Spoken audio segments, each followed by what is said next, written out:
सभी को मेरा नमस्कार।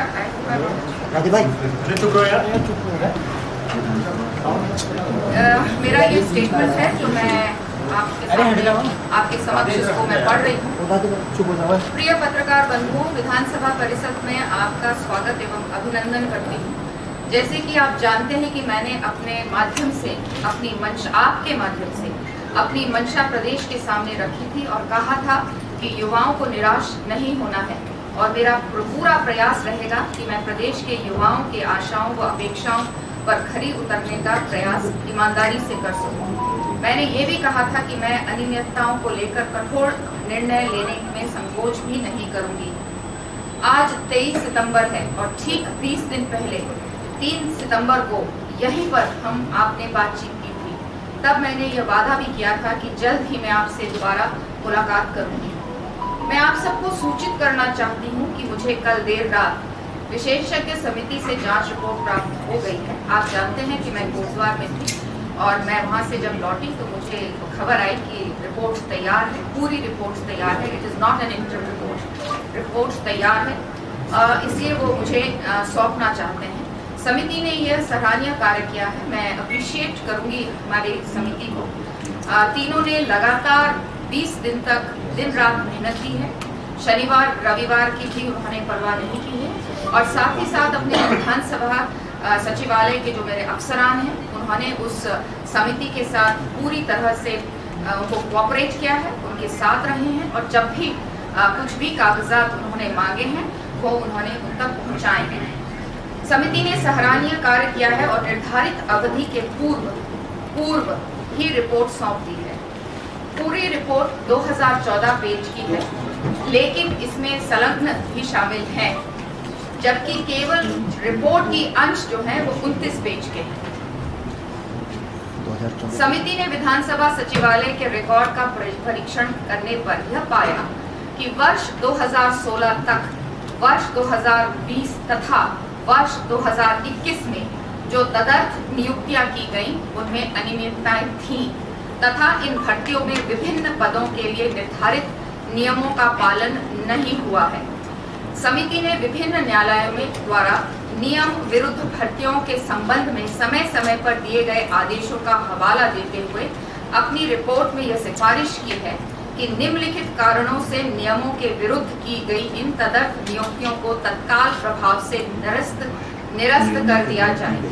समिति ने वर्ष 2016 तक 150 तदर्थ नियुक्तियों, वर्ष 2020 में 6 तथा तदर्थ नियुक्तियों तथा वर्ष 2021 में 72 तदर्थ नियुक्तियों की पहचान कर उन्हें निरस्त करने की सिफारिश की है। समिति ने इस संबंध में जो कारण बताए हैं वह इस प्रकार हैं। सेवा के विभिन्न पदों पर सीधी भर्ती के लिए निर्धारित चयन समिति का गठन नहीं किया गया। इस प्रकार यह तदर्थ नियुक्तियां चयन समिति के माध्यम से नहीं की गई हैं। तदर्थ नियुक्ति के जाने हेतु कोई विज्ञापन नहीं दिया गया और न ही कोई सार्वजनिक सूचना दी गई और न ही रोजगार कार्यालय से नाम मंगाए गए। तदर्थ नियुक्ति किए जाने हेतु इच्छुक अभ्यर्थियों से आवेदन पत्र नहीं मांगे गए, केवल व्यक्तिगत आवेदन पत्रों पर नियुक्ति प्रदान कर दी गई। तदर्थ नियुक्ति किए गए जाने हेतु कोई प्रतियोगिता एग्जाम परीक्षा आयोजित नहीं किए गए। इन तदर्थ भर्तियों के लिए सभी पात्र एवं इच्छुक अभ्यर्थियों को समानता का अवसर प्रदान नहीं करके भारत के संविधान के अनुच्छेद 14 एवं अनुच्छेद 16 का उल्लंघन हुआ है। जांच समिति ने अपने रिपोर्ट में इस बात का भी उल्लेख किया है कि कार्मिक विभाग के 6 फरवरी 2003 के शासनादेश द्वारा विभिन्न विभागों के अंतर्गत तदर्थ, संविदा, नियत वेतन, दैनिक वेतन पर की जाने वाली नियुक्तियों पर रोक लगाई गई है। उक्त 6 फरवरी 2003 के शासनादेश में व्यवस्था उपबंधित है कि श्रेणी ग तथा ख के किसी भी पद पर दैनिक वेतन, तदर्थ, संविदा, नियत वेतन पर नियुक्ति नहीं की जाएगी। इस प्रकार की नियुक्तियों पर पूर्ण रूप से प्रतिबंध रहेगा। पत्रकार बंधुओं, इतनी विस्तृत जानकारी आपके साथ शेयर करने से ये लाभ होगा कि जांच समिति की सिफारिशों के अनुरूप विधानसभा अध्यक्ष के रूप में मैंने जो निर्णय लिए हैं उनको समझने में आपको आसानी होगी।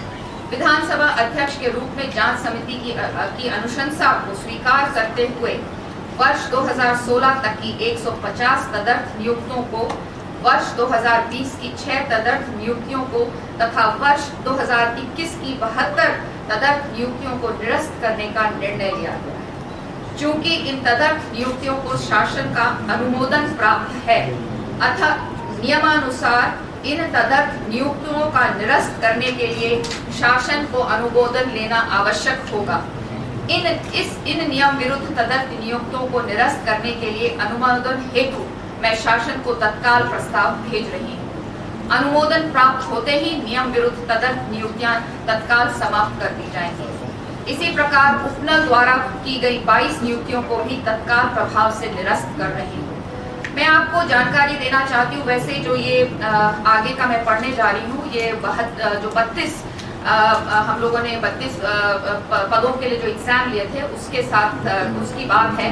भले ही ये हमारी समिति के मैंडेट में नहीं था, लेकिन क्योंकि जब वो कागजात खंगाल रहे थे तो उन्हें इसकी भी जानकारी मिली, तो इसकी भी जानकारी मैं आपको दे रही हूँ।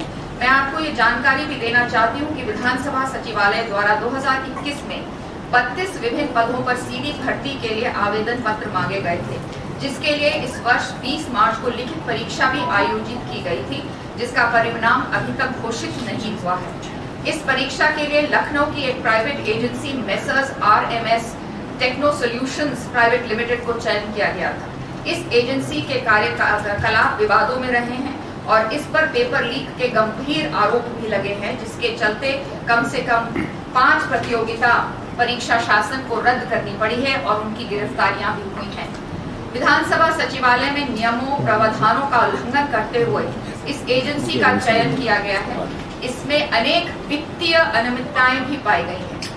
उपलब्ध जानकारी के अनुसार इस एजेंसी को बिल प्राप्त होने के 2 दिन के अंदर बैंक से 59 लाख रुपए का भुगतान भी जारी कर दिया गया था, जिसमें विधानसभा सचिव की भूमिका भी संदेहास्पद पाई गई है। इस परिप्रेक्ष्य में विधानसभा अध्यक्ष के रूप में मैंने यह निर्णय लिया है कि इन 32 पदों पर हुई परीक्षाओं को निरस्त किया जाएगा तथा एजेंसी की भूमिका की जांच की जाएगी तथा नियमानुसार कार्रवाई की जाएगी। विधानसभा अध्यक्ष के रूप में मैंने ये भी निर्णय लिया है कि इस पूरे प्रकरण में विधानसभा सचिव की संदिग्ध भूमिका की जांच की जाएगी। जांच पूरे होने तक श्री मुकेश सिंघल को तत्काल प्रभाव से निलंबित किया जाता है। तत्संबंधी आदेश जारी किए जाएंगे। जांच समिति में दी गई विभिन्न सिफारिशों एवं सुझावों पर कार्रवाई जारी रहेगी। इसमें विधानसभा सचिवालय में कर्मचारी अधिकारियों की राइट साइजिंग, ई-ऑफिस, ई-विधान, पदोन्नति तथा सेवा नियमों में सुधार शामिल रहेगा। अतः मैं पुनः अवगत कराना चाहती हूँ कि वर्ष 2016 तक की 150 तदर्थ नियुक्तियां, वर्ष 2020 की 6 तदर्थ नियुक्तियां को तथा वर्ष 2021 की 72 तदर्थ नियुक्तियों को निरस्त करने के मेरे निर्णय के अनुमोदन के लिए प्रस्ताव शासन को तत्काल भेज रही हूँ। आपको तथा धन्यवाद। आपको और आपके पूरे परिवार को नवरात्रों की भी ढेर सारी शुभकामनाएं। धन्यवाद।